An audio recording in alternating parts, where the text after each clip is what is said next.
Hello, everyone, and thank you for joining today's webcast. My name is Dave Cardeal. I'm the head of Global Demand Gen here at Cision. We're excited to bring you continuing expert discussion around our best practices for brand communications in times of uncertainty.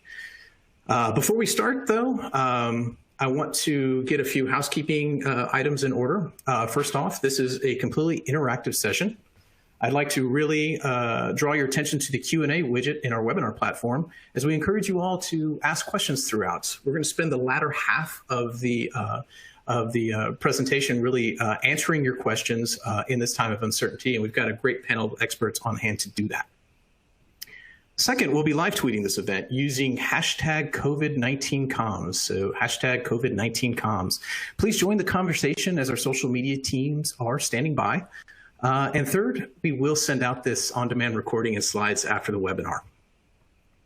One last thing, I am joining you today along with our panel of experts from the comfort of our home offices, as you can all see. We're coming to you from Austin, LA, Dallas, and Chicago, so bear with us as there's a possibility of a dog bark, a cat meow, child crying in the background, doorbell ring. We're all in this together. And so to further humanize that, I'm letting you know that we are also using our webcam feature. So I encourage you all to click that little red button on there, on the player widget. Feel free to see us up close and personal. So again, welcome everybody to today's webcast. We've had an overwhelming response to this webcast with almost 3,500 people registered. We'll do our best to get to all of your questions as we go along today. But we will have continuing coverage around best practices and so forth moving forward through Cision. So look out for that. Enough for me. Let's get started. Outstanding panel today to answer your questions as we discuss the COVID-19 pandemic and how to navigate brand communications in this time of crisis.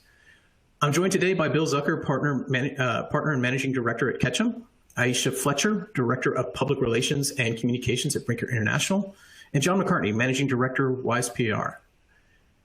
First off with Bill. Bill's a veteran of TV journalism. He leads Ketchum's U.S. Food and agricultural industry and is an expert in crisis communications. In his food sector role, Bill oversees the agency's work with major food and agricultural brands and serves as an issues advisor to some of the top food and retail companies in North America. Bill has prepared media and reputation strategies for a variety of clients in the food, ingredients, and agricultural space and is a specialist in crisis management. A Milwaukee native, Bill graduated from the University of Wisconsin-Madison with a Bachelor's of Arts degree in political science and journalism. He lives in Illinois with his wife and 2 children. Bill, say hello to the good folks and let them know a talking point or two you want them to walk away with today. Thank you so much for having me. Excited for the conversation. You're going to hear me talk a little bit about how precision matters and specifically seizing on a quote I took from a CNN business editor who said, "Please read the room." Read the room. That's something I think that we maybe start trending after this webinar. We're going to talk a lot about that when we get into Bill's section here. So welcome again. Next up, we got Aisha Fletcher, and Aisha, really happy to have her on board. Aisha and I actually used to work together back in the day at National Instruments, so it's really kind of awesome to now that I'm interviewing you and how far you've come. But Aisha leads public relations and communications for Brinker International, as we stated, and it brands both Chili's Grill and Bar and Maggiano's Little Italy. During her tenure at Brinker, she's led the alignment of internal and external communications, creating meaningful storytelling for Brinker. Aisha's expertise includes internal communications, media relations, crisis issue management, influencer relations, and executive communications. I love this part. Her secret sauce is her ability to build relationships coupled with a knack for understanding multiple viewpoints. I can't stress that enough, Aisha. You do that so well. She's a graduate, PR graduate from the University of Texas at Austin and serves on the board of the Public Relations Society of America in the Dallas chapter. Aisha, welcome today. Hi, everyone. Anything you want the good folks to walk away from when you address your section there, Aisha? I think the big thing for me is leaning in on the foundational elements. I think in a crisis, you tend to forget and skip steps, but it's important to remember that. That sounds good. Aisha, I think we got a small echo there, so if you may have one of your audio feeds on, maybe click one of those. a little bit of feedback. So we'll work on that as we go along. Next, we've got John McCartney. Excited to welcome John. Over 20 years of experience leading traditional PR and social media campaigns across multiple spaces. John spent the last 8 years working at Wise PR, and he also has served as president of the PRSA San Francisco chapter and board of directors. He also serves as an advisor with Women Who Code, the global nonprofit dedicated to inspiring women to succeed in tech careers. John's got a bunch of accolades from places like Business Insider. He's been on their PR 50 list of the best PR professionals in tech, to Hot Topics 100 list and so forth. John's been an amazing customer and also a friend to Cision and over the years, and obviously lended his voice to our cause. So John, welcome today. What do you want the folks to walk away with? Absolutely. Thanks again, Cardiel and Cision for the opportunity and invitation. Hope everyone is safe and well where you're at right now. I think one of the things that I will definitely want to talk to during this conversation is empathy and humanity, and that we need to really keep these two items in mind as we work with our fellow colleagues and our friends in the media. Awesome. And I realized I did not advance the slide there because I was so busy reading your intriguing bios. But folks, again, Bill, Aisha, and John are on today using the hashtag COVID-19 comms. So you can definitely join the live tweet there. We also have the Twitter handles for each of our panelists today, so feel free to include them, engage with them. We'll provide their contact information at the end of the webcast.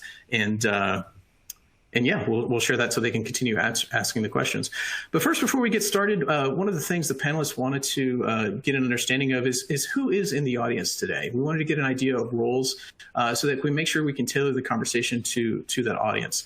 So I'm going to come over here and I'm going to push the first poll here, and really is what is the primary focus of your job? What is the role in your organization? Are you in PR and communications, marketing, social media, paid media, SEO, or other? We'd love to hear from you. So if you don't mind, just clicking on the poll there, we'll take a look and see what's what. So.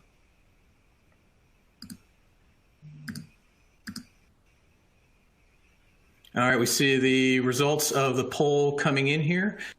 John, Bill, Aisha, looks like PR and comms leading the way. John, I'll start with you. Any commentary you want to add there as you see these results come in? No, I mean, I think we all knew that the majority of the audience is going to be in the PR communications industry. I know personally for me, from my standpoint, I have a couple of clients and potential clients on the webinar to sort of hear our thoughts and insights as far as how do we sort of navigate PR in this period, and to walk away with some key learnings. So. But I think overall, it's important for us as an industry to come together to really connect with one another, to share our insights and thoughts and feelings, because it's a crazy time right now. Absolutely is. Aisha, Bill, any other commentary in terms of what you see here? Well, just the number of PR communicators here, this is definitely your moment. Your organizations are relying on you. It's an important time for you. And especially as we talk a little about reentry, what's coming next, you have a valuable place in the conversations about how you go about that as an enterprise, or for those of you in the agency world, on behalf of your clients. Excellent. Anything, Aisha? I'm hoping I have no echo now. Success? You sound great on my end. The only add that I would make is it's cool to see marketing in here. In my role in the organization, I straddle between marketing and communication. So it's good to see that marketers wanting to kind of understand the full scope and how they can support the PR and comms folks. So that's refreshing. Wonderful. Well, enough polls, enough intro. I think folks know who you are. Let's get into some of the best practices, which is why everybody's here today. And a reminder, folks, hashtag COVID-19 comms. We're live tweeting as well. So Bill, I'll turn it over to you. Talk a little bit about some of the best practices and things you're seeing from Ketchum. Excellent, thank you. First, I should say it's part coincidence, but part honestly the nature of our business that Ketchum as an agency recently rebranded, and our new brand is Empathy Plus Intelligence. And when you look at what we are all dealing with right now, that says a lot, because the approach that we are all taking right now is very much about empathy, and you're going to hear us talk about that. And I know John's got some slides specific to that. And it's also about intelligence, and you'll hear me talk a little about precision and what that means. But this is a unique time for us as an industry, and empathy and intelligence really does play an important role in that. In the content folders that you all have access to, you'll see this top 10 list from Ketchum. I'm not going to go through all of this. We put this out about a week and a half ago with the help of our Asia colleagues, who have obviously been dealing with COVID-19 for longer than we have. And you can see really tips 1 through 6 are things that you've already probably been doing, or if not, you're quickly catching up to.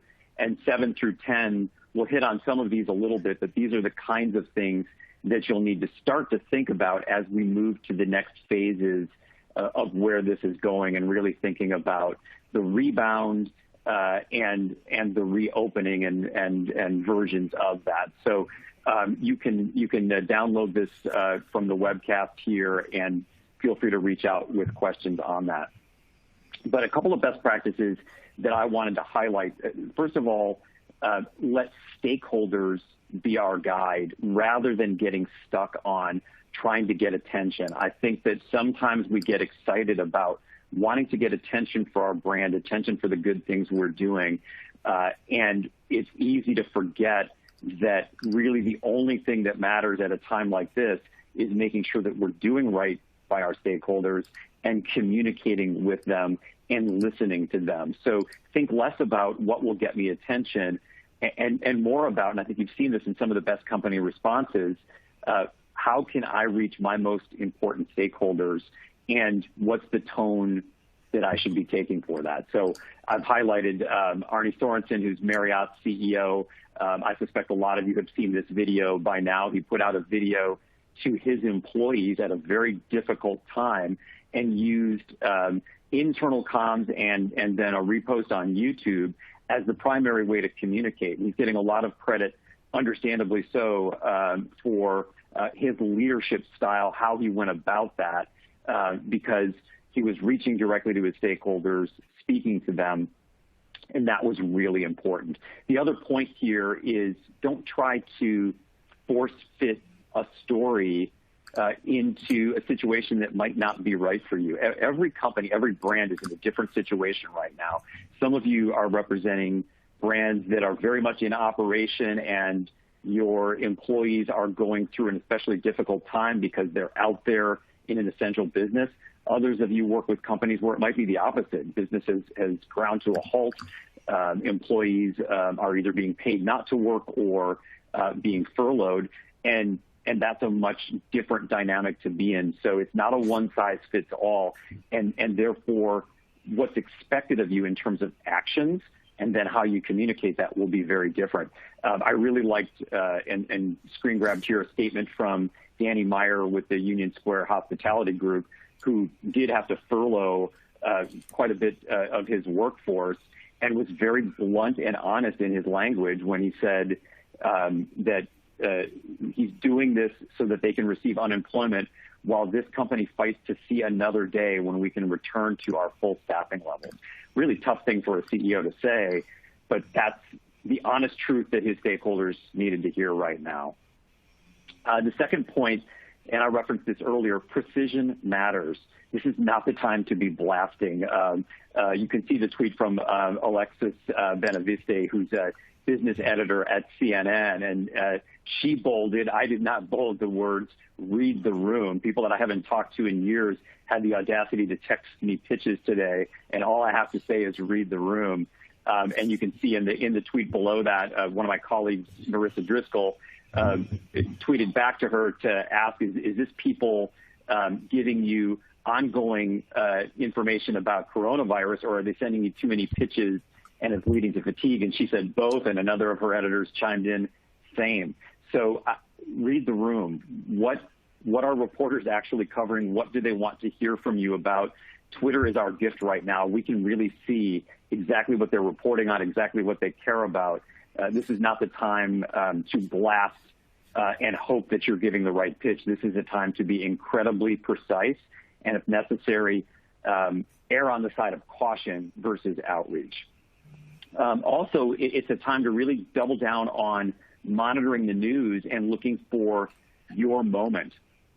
One story that really inspired me to think about that, a few days ago, President Trump, in one of his press conferences, started praising truckers and what they were doing to move our supply chain along. The next morning, it shouldn't surprise anyone that the Today Show had a long segment about the trucking industry, playing off of the president's words, but also wanting to dig deeper into this story of how were they doing it. And there's the opening shot of the Today Show piece. It was at Jetco, which is a trucking company, who clearly was prepared to welcome the media in a properly social distanced way to help tell the story of their great truckers. And they highlighted a few of their truckers in the story. So every day is not a story about trucking, but this one day it was. And Jetco is an example of a brand that was ready to do that. And that's the kind of thinking that we need to have. What's our space? What's our relevance in all of that? Also, really important for brands to think about trusted sources. I really like this piece of research that a group called Savanta just put out yesterday. Among the things they asked of consumers is, who do they trust as a source for information about COVID-19? The first source is not a surprise. It's doctors and health professionals. The second source is local news channels and stations and websites. So as you're thinking about how to communicate with stakeholders, and if you're looking at media and the web as one way to do it, think local. People are treating this, understandably, as a very local crisis. We think about these things in local terms. We're turning much more to our mayors and our governors for the official word, and therefore we're looking at these local sites to get all of that information. Local news is being consumed like never before, so really something to consider. And then lastly, we are getting toward the point where we need to be prepared for reentry. This is true whether you are a business that has entirely closed its doors or someone that is open for business because you're essential. The reality is, even if you didn't shut down, you're still going to have to think about reopening. And so really important to think about the when and the how of reopening or resuming or restarting or relaunching or repairing, all of which we're going to be doing in the next few weeks. One of the things that we're starting to help our clients think about is the right timing on that. That's not easy, and it's going to be different for different businesses. It's going to be an interesting play in terms of what's right for different companies and brands. And a lot of that will be based on what their stakeholders expect of them, what their employees expect of them. Don't send me back to work until you've done the following things. So a lot of work that needs to be done to help make those decisions. And then we as communicators can help tell the how, the why, and the when, because there will be a lot of questions. Why are we waiting? Or why are we coming back? And to really help to tell that story at what will be a very important moment, but I suspect also a very difficult moment as we all start to resume business. Excellent. I appreciate the commentary there, Bill, and offering up the best practices. And I think, the one thing we're looking at is reading the room, key takeaway in there, and the way we go about all of this strategically. I'm going to switch over to John real quick, and John is going to, or Aisha, excuse me. Aisha is going to talk to you a little bit about some of the best practices she's seeing at Brinker International. So take it away, Aisha. Awesome. So I think what I heard when Bill was speaking was a lot. To me, read the room can be translated as don't be tone deaf. And I think that's a big part that he hit on of reporters are experiencing that you want to tell your story, but you're not cognizant of what else is going on. And when I heard that, what that made me feel like is if I were to pull back the curtain, because I work in-house, it's a lot of the communications person. It is our job to push back on leadership. It is our job to help them not be tone deaf, and that's how I approach each day. Our leaders are obviously thinking as much as about the bottom line. That's the job that they're in, and the bottom line impacts the employees having jobs and all those things. But how are we giving them a pulse on what's actually happening? So the three key takeaways that I want you to have is the first thing is that we own the communication. And a big part of this is the pushing back, the strength to say, hey, here's what's going on, here's how that comes across, or empathy that I know John's going to talk about, how does it all connect back. The second thing is staying in tune with your key audiences. So for me at Brinker, it's internal and external. So internally, we have two brands, and within the two brands, there's several segments. So you think about your leaders, we call them above restaurant leaders, but they're the guys and gals who are running markets of restaurants, markets of Chili's and markets of Maggiano's restaurants. Then we have the restaurant manager who runs their business in that local market, all the way down to the hourly team member who may be cooking the food in the kitchen or serving our guests. And when all of this happened, the key was figuring out how do we know how each of these groups feel. So back to Bill's point of the stakeholders and who are you talking to and what are their emotions about it, there's phases of where people are losing jobs, we don't have hours, how are we taking care of them, what does relief look like, what does the government step in? So there's a lot of keeping up with that. Our emotions are changing as we go through this journey, and having a pulse on who are we talking to and how do we not try to say everything to everyone, but instead have a pulse on what's going on with them. So all of this leads me to my big aha, which I felt I was in college back again, of leaning on the fundamentals. As we've gone through this whole journey and things change every day, at Brinker we have 2 standing meetings with leadership where we talk about the crisis, what is new. Our operations went from fully a dining room business to all to-go and delivery. And so as we shifted the entire business, we had to get all of our internal stakeholders on page. We had to share what was happening externally and kind of control what that is. And a big part of that, I realized, is that it's really easy to skip all the steps. So the first step is always understanding your audiences and knowing who you're talking to and what do they care about and what do you have to say to them that's unique, or what questions do they have that you can answer, or be honest that you don't have an answer right now, but you're working on it. The second part is a communications plan. I think that during a crisis, it's easy to just drop that all and kind of get into this mode of, God, there's so much happening, just tell me what to do. And it's really our role to take a step back. And you may not be planning, you go from planning a quarter at a time to maybe planning 2 to 3 days at a time. We're now to a point where we're planning a week out. But setting those expectations of there's a lot of things to say, but how are we protecting our audiences and doing the right things and really taking care of them and hearing what they have to say. And the plan has served as an expectation setting internally, knowing that things are going to change. The laws are changing, regulations, mandates, and so you have to be nimble and flexible, but how are you really commanding and thinking long term? So my feedback, a tip that I have is that when you do the plan, you're not going to stick to the plan, but it helps ground you in the longer term so you can have those more strategic conversations and you can push back on leadership with confidence because you're thinking several steps ahead. The third thing that I've been learning really real this week is the debrief and apply. Normally when you have a crisis, you go through it, it's a cycle, and then you have this huge debrief, right, where everyone comes back and they say, hey, I learned this, next time I'll do this.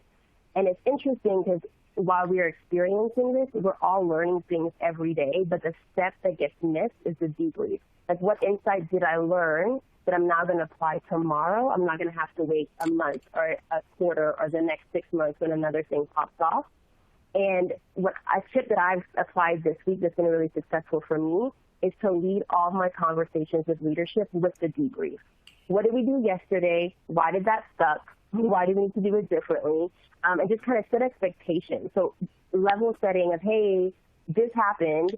It seems like we didn't get the desired result that we were looking for. Then what will we do differently next time and why? To cut down on the back and forth and the arguing in the moment, since you have to get to something that's in service of your audiences. And I realized that sometimes if you skip all of those steps, you just kind of jump to sending out all the messages and then you wonder why nothing applies.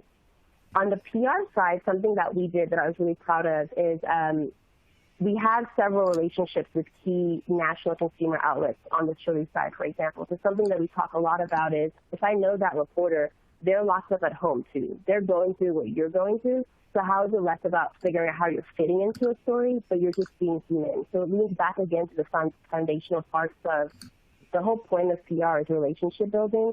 I want to build a relationship with Bill or John to influence them to do something that I want them to do or write about something I want them to write about, but how do you take a pause and start building that relationship? And I think in times like this, you see who cares about you as a person and not, and that doesn't exclude our media friendlies. Like, we can also show care and concern and not just reach out when we have a story to share or something that we need them to do for us.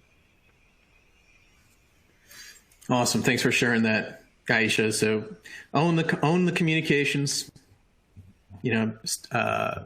stay in tune with your key audiences, and then leaning on the fundamentals. I think, three real things to be thinking about in this time of crisis. So appreciate you sharing those insights there. We'll turn it over to you, John, now, and talk a little bit about some of your best practices Wise PR and PRSA in San Francisco are seeing. Cool. Well, thanks, Cardile, and thank you, everyone, for tuning in. So one of the things that I mentioned at the beginning of the webinar was empathy, and I think that's something that we have all sort of agreed upon, and I think we need to really reinforce that notion that now is not the time to be self-serving. Now is the time to have a little bit more empathy and humanity. So as I move on to the slide here, how do I do this? Push. There you go. All right, cool. Thanks.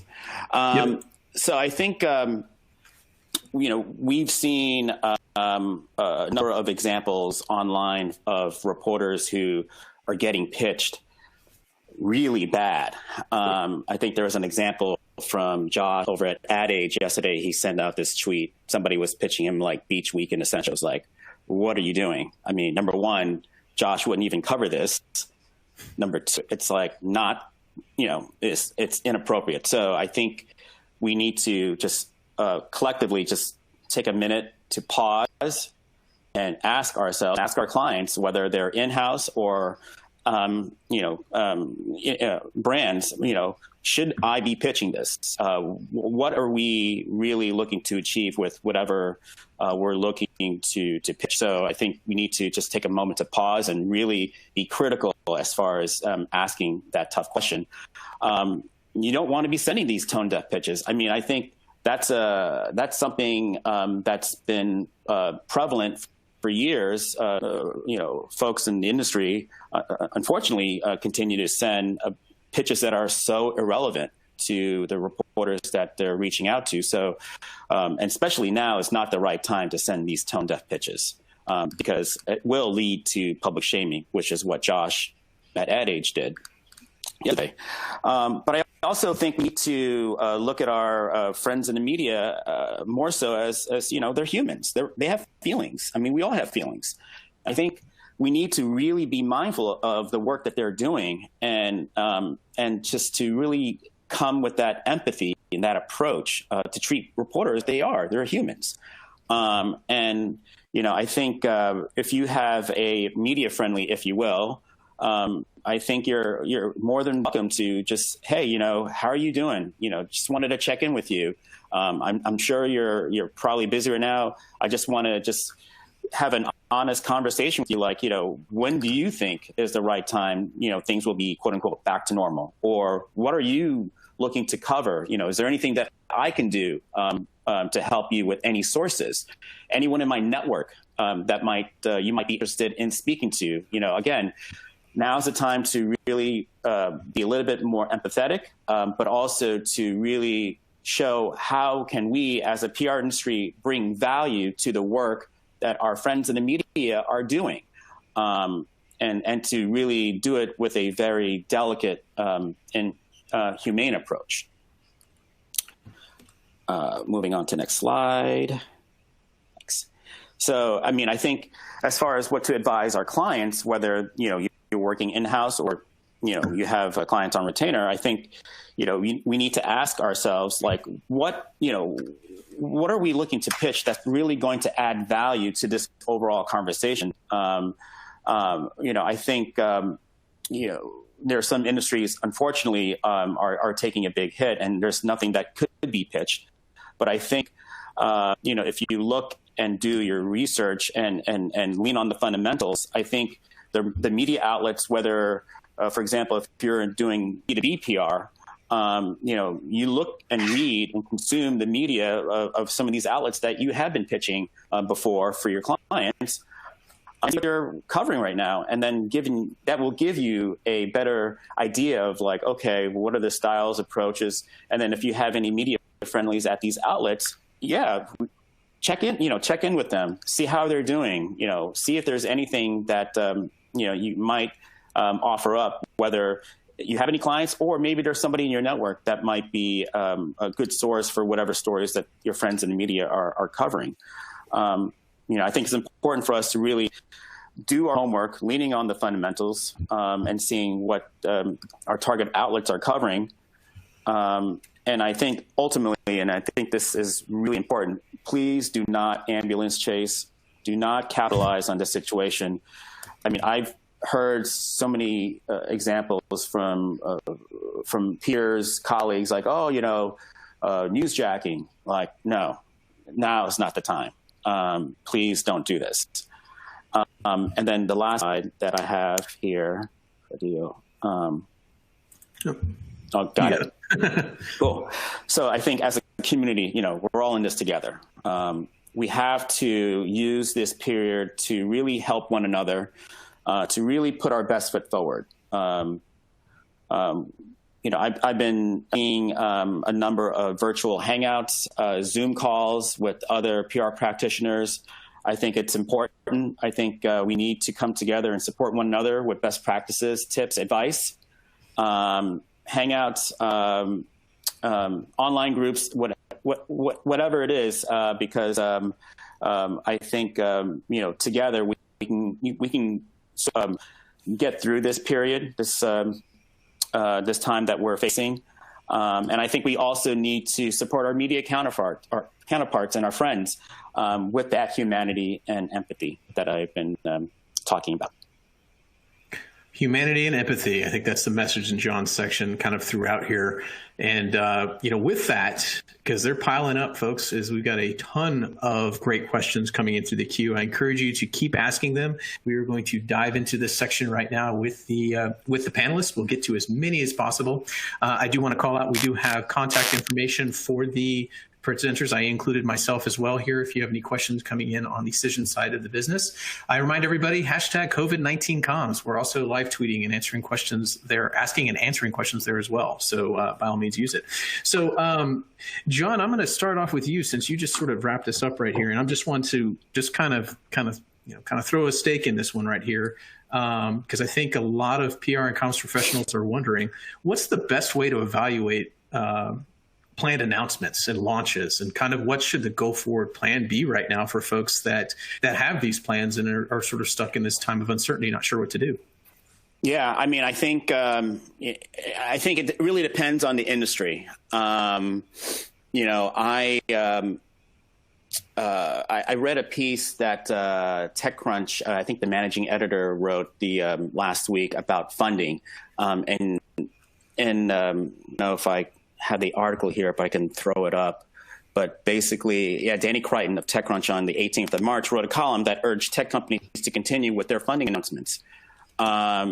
So I would, for those who are in the B2B tech industry, if you're looking for funding announcements, I don't know if you got Danny's column, but you should check it out.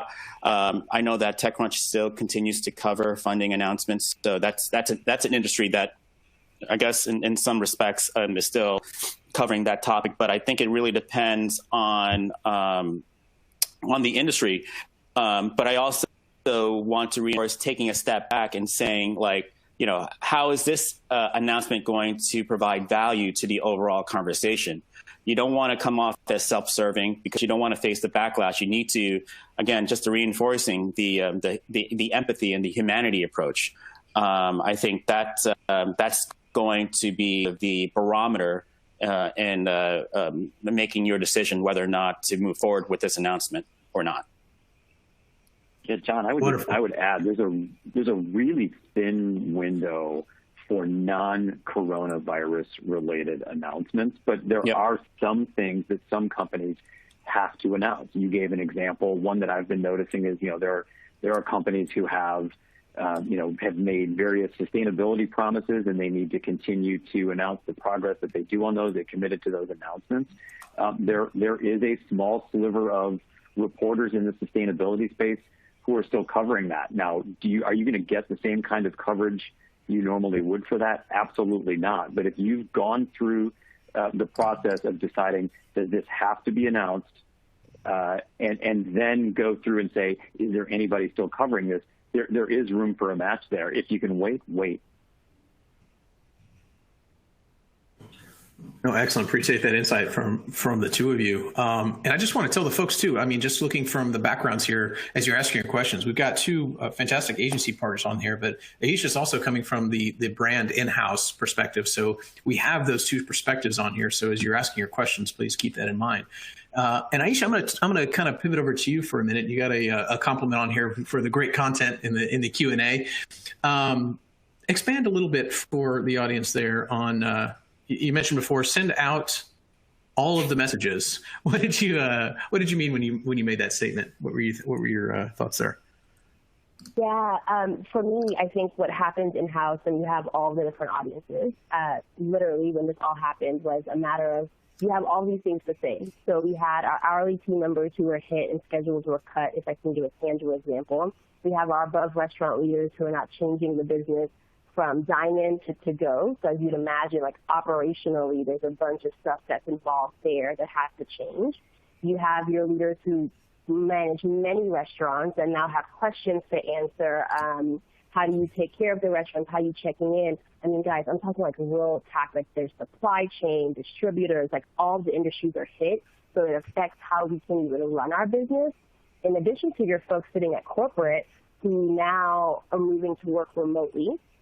So what happens to them? How do you make sure that they're working well? So there's all these different things to think about. And so what we experience a lot is all the things hitting you. So I sum it up as all the things. And they're like, oh, my God, let's get a communication out on that. And you're like, so what are we communicating? What have we figured out? Have we thought about it through their lens? Do we have anything to say?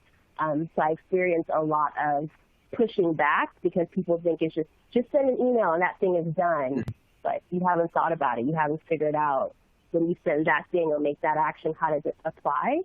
Something that I'm proud of our leadership team that we did well, where we sent a message, but kind of to Bill and John's point, we waited for it to be the right time, is that the first external announcement we made for either brand was tied to our team member relief fund.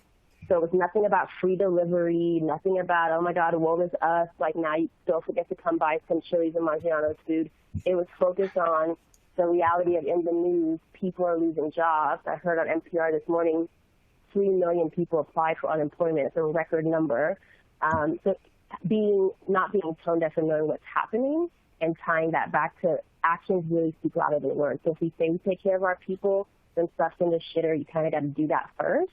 So when you lead with that, all the other pieces matter. And it's fascinating that when you lead with that internally and externally, you deliver on your promises of your values. Excellent. Appreciate that. John, Bill, any commentary on top of that? Well, I would just add, Aisha, the business that you're in is, it's certainly unique because you had to pivot your business and sell as best you can while not, having people in your dining rooms anymore. The flip side of the food business, there are a lot of food companies that have simply changed their supply chain because of it. And so I saw Cargill's CEO on CNBC the other day talking about the fact that, the steaks that they might have been shipping, to a company like Maggiano's or Chili's, they're sending to the grocery store instead. I think if you are representing one of those companies or if you're from one of those companies, as you look toward what your next steps are and who are you supporting, that's a good example of looking toward your customers like Aisha and saying, what are we doing for them too? Because they took the hit more than we did. So I think really recognizing that concept of we're all in this together can lead to actions where especially B2B companies can recognize some of their customers in important ways as we move to the next steps. No, good stuff there. And, as I kind of shift over, I'm going to come back over to you, Bill, here for a second. one of the questions, and there's sort of a general theme sort of building here, so this probably answers several questions for our audience members here. A lot of folks are talking about social in time of crisis, sort of tone and tenor, how to effectively communicate, maybe some best practices around that. And this is coming from multiple industries and so forth. So, with your experience with crisis management, some commentary or some best practices you can advise the folks on from a social perspective. Well, I think a couple of things. First of all, the information that you're actively putting on social media needs to match all of the things that John and Aisha were talking about. If you're putting it out there, ask yourself, is there a reason to put this out here? Am I just seeking attention, or is there good information here? And so, what is the right reason to go out is really important.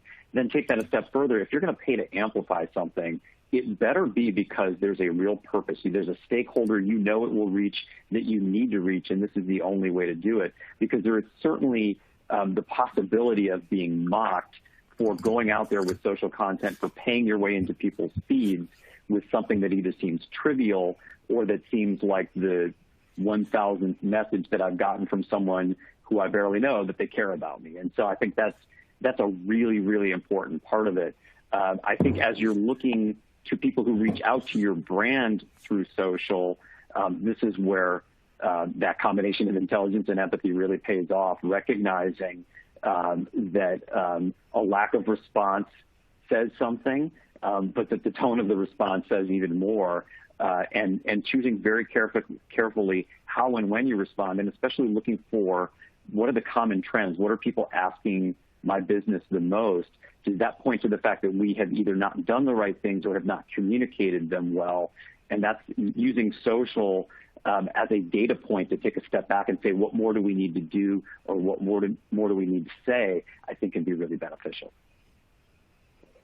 I would add to that, I think Bill just spoke to my soul, that social is supposed to be a pulse of what are the themes. So that's exactly what he just mentioned. For us, we followed local mandates when we either closed down our dining rooms or moved to social distancing. There's a lot of confusion about, well, what's going on at my local Chili's, and how are you arming our social responders with why we're doing it and how we're going above and beyond, not just what the mandate is, but how we're making decisions to social distance even if it's not mandated yet, and using themes happening in the other restaurants to use your scale to do what you know is right and what operationally works and answers those questions in a quick way.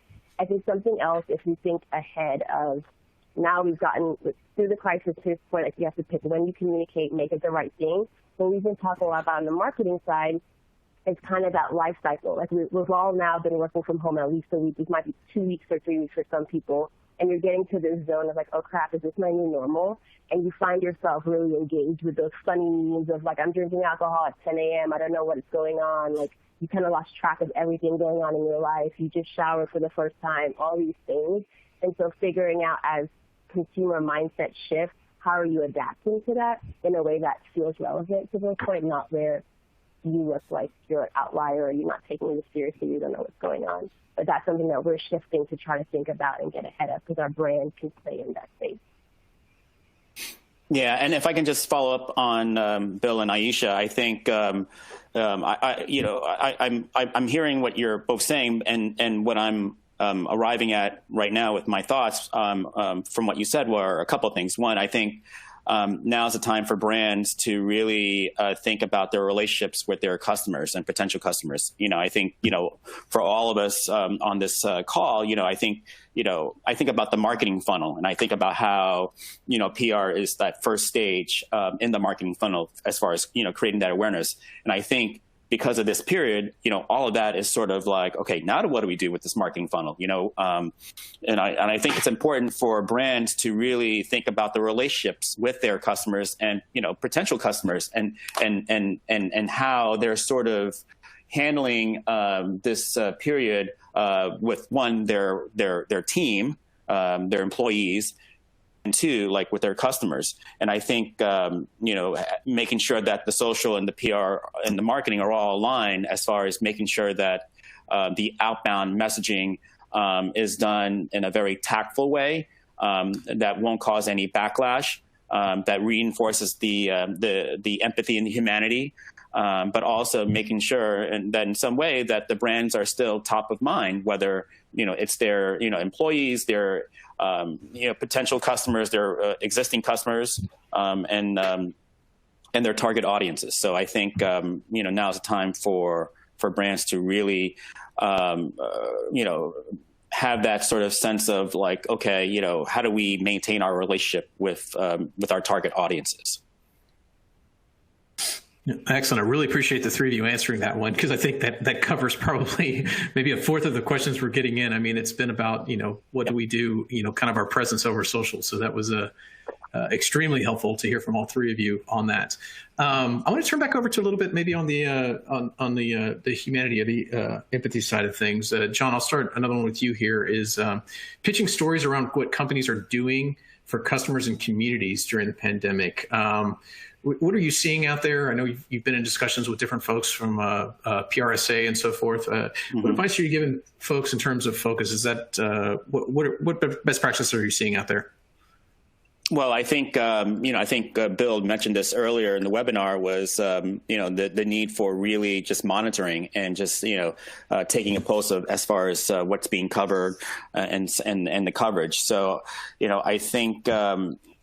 I know from the San Francisco Bay Area region, I know a couple agencies. I'm sure the same is said for others. The shift has happened as far as like any proactive media relations to more of like reputation management and crisis comms. I know a couple big agencies in the Bay Area who have done that pivot. For now, and to really report back to their clients as far as what's being covered and so on and so forth. So, I think going back to what I was mentioning before about the empathy and the humanity approach. I think it's just using this period as a way for brands to really hit the reset button as far as what are we looking to achieve as far as our awareness, but at the same time balancing it with like making sure that our outbound messaging and positioning is a little bit more tactful, to our target audiences.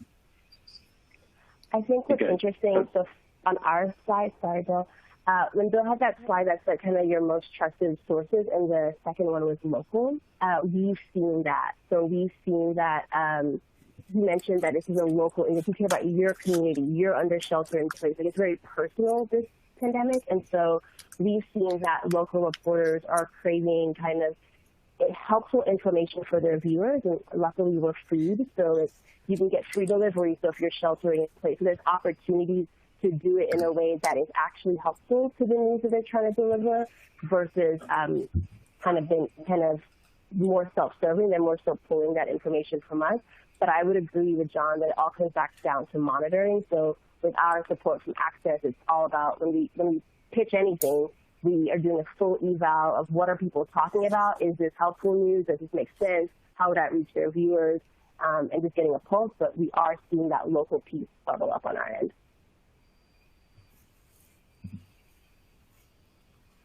No, sounds good. I appreciate the commentary on that, because it's a question that has come up a few times there. Just reminding folks, hashtag COVID-19 comms. We're taking questions on Twitter. We're also answering questions on Twitter. So hashtag COVID-19 comms. Keep the questions coming. We have a slew of them to get through. So we got about 10 minutes, and we're going to keep on rolling here. We talked about this a little bit. Naisha, I'm going to turn back over to you here for a minute, but the question is being asked a couple of times here. I think with working from home, with folks being remote, getting used to being remote, there is the issue of, let's just call it FOMO, a little fear of missing out, right? So do you have any recommendations on how to handle executives? I'll just be blunt there. Handle executives who are not being mindful of the external environment and including PR in the relevant discussions in the current climate. Yeah, I'm assuming, David, the question, they're saying PR is included, meaning everybody else gets to work from home, but you're part of the core crisis team, so you're going into the office is what I'm assuming?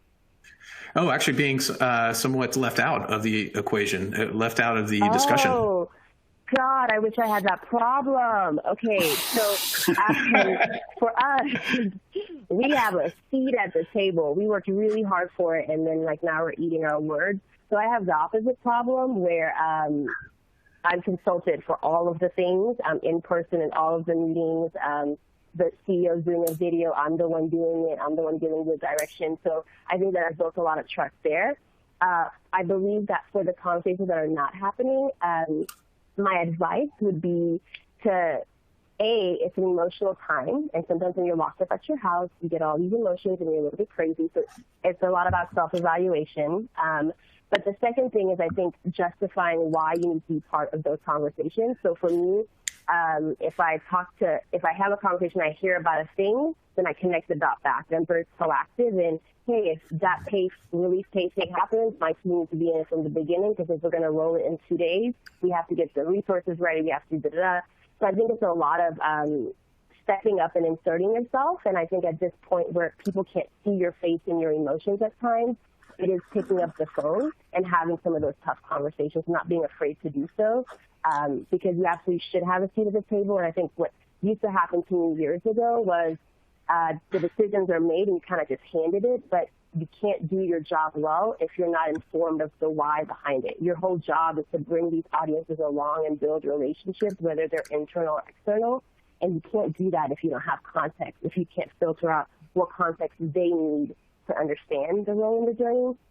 So my tip would be to be a bit assertive, dare I say aggressive, and like pick up the phone and figure out who is it that you need to talk to ensure that you're part of the conversation, and get that seat, prove the value, and give them an experience that justifies that, oh great, she should have been in that meeting. That was helpful. That took off 5 hours off of the time.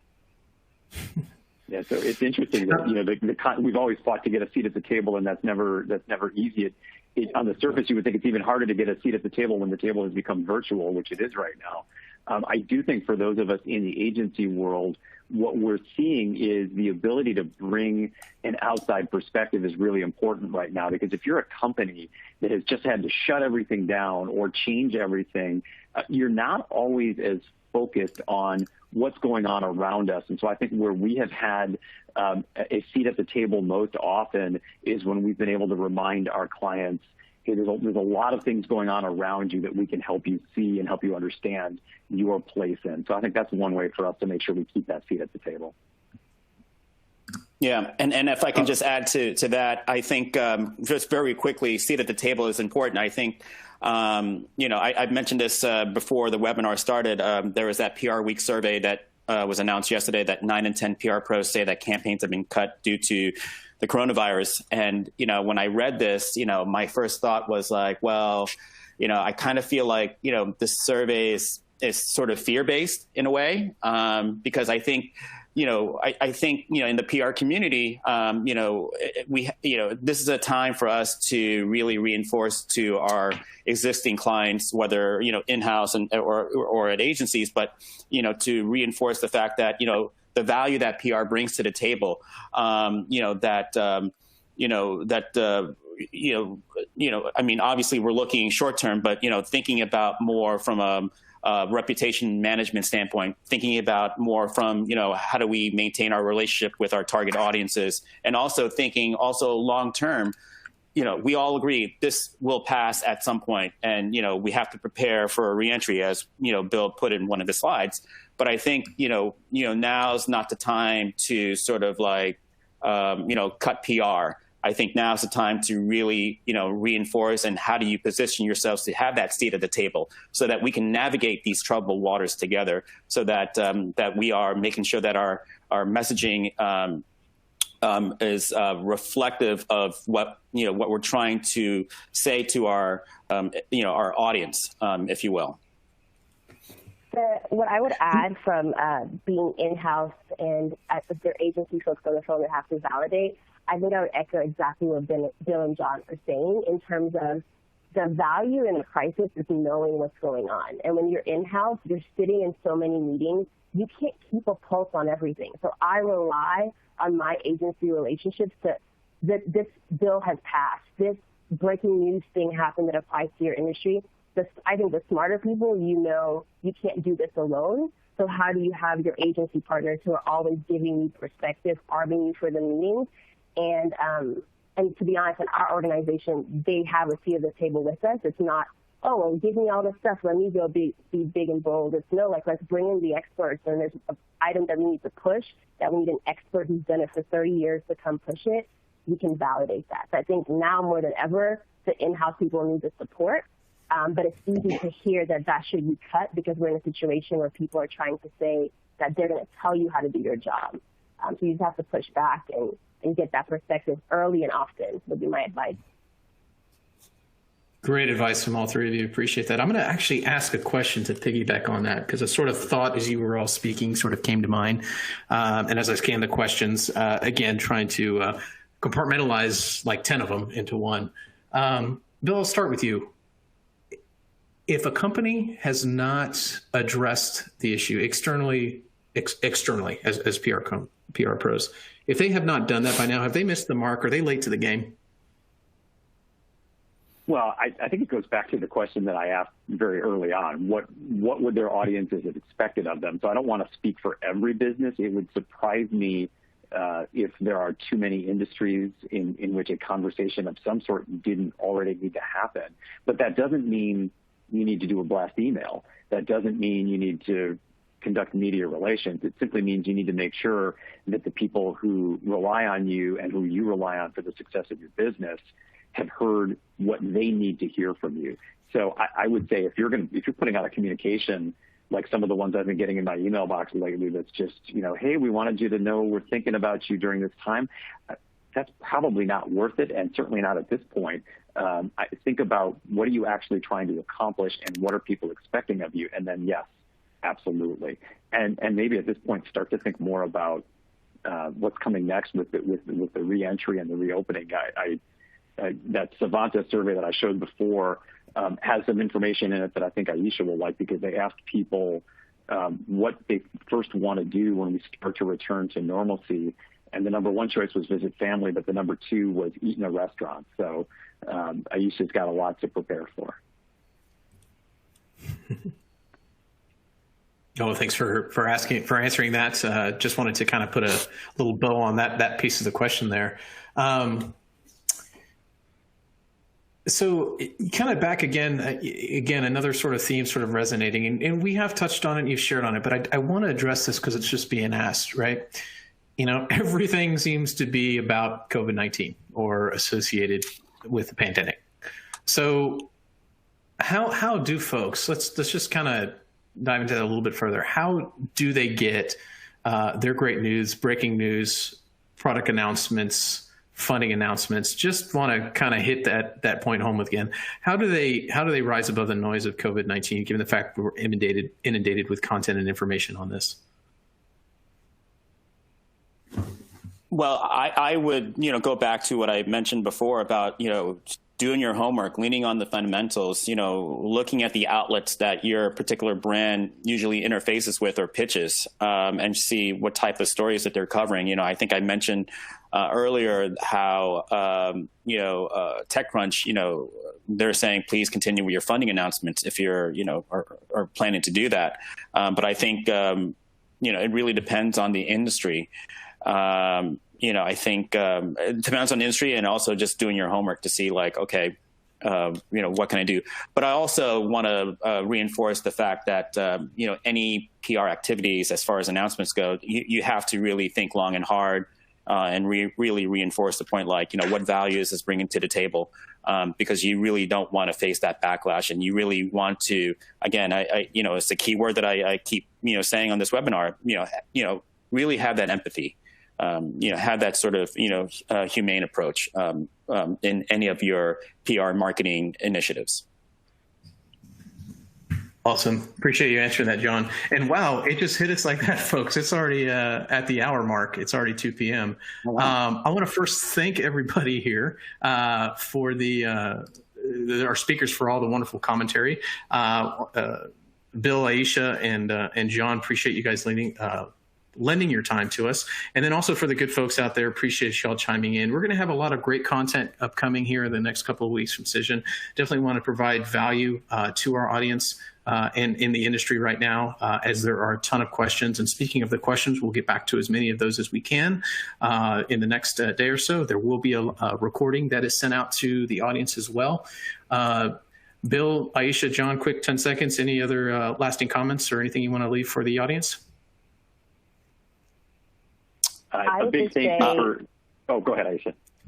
Oh, no, ladies first. Thank you, guys. I would just say that I know we're going to get through this. I think this is one of the moments in time that you're like, oh, my God, I remember when we were all working from home, and it's going to be one of those. And so just hope. I want to give everyone hope that, like, this is not going to be a forever thing, because I have to say that for myself, too. Otherwise, I won't make it. Yeah, and along those same lines, common sense, really, take the extra moment, think about it. If you don't get caught up in the moment as you're making some of the difficult decisions we're making right now, I have no doubt that we'll continue to advise people into the right direction. We will get to a newer normal and eventually a reopening and relaunching of what we do, so hang in there. Yep. And for me, empathy and humanity and leaning on the fundamentals, checking in with our friends in the media, checking in with our friends in the PR industry, sharing, insights, feelings, best practices. Let's support, one another. Let's lift each other as a community, and we'll get there together. Excellent. Want to extend one more thanks to the three of you for your time today. Thank you to our audience. Again, we'll get that recording out to you. Yes, we're all in it together.